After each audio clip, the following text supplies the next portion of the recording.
எந்த ஒரு நபரையும் புதிதாக நீங்க விட்டு விடவே கூடாது. நீங்க இருவரும் ஒரே சரீரம், ஒரே மாமிசம். தாய் தகப்பனுக்கே நீங்க தனியா விட்டு அப்படின்னு சொல்லியிருக்கு.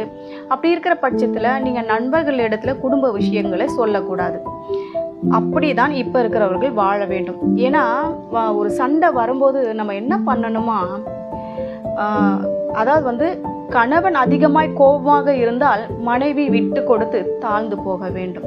அல்லது மனைவி அதிகமாய் கோபமாக இருந்தால் கணவன் விட்டு கொடுத்து தாழ்ந்து போக வேண்டும். இருவருமே நீ என்ன பேசுவது நான் என்ன கேட்பது என்று ஒருவருக்கொருவர் போட்டி போட்டு கொண்டிருந்தால், ஈகோ பார்த்து கொண்டிருந்தால் குடும்பம் அங்கு நிலை நிற்பது மிகவும் கடினம். எனக்கு தெரிந்த ஒரு உண்மையான சம்பவம் ஜெர்மனியில் நடந்தது. அதை நான் ரொம்ப வருடங்களுக்கு முன்பதாக அதை நான் கேள்விப்பட்டேன். அதை உங்கள் பிரயோஜனத்துக்காக நான் சொல்ல விரும்புகிறேன். உண்மையாக சபையில் நடந்த ஒரு சம்பவம் தான் இது. ஜெர்மனி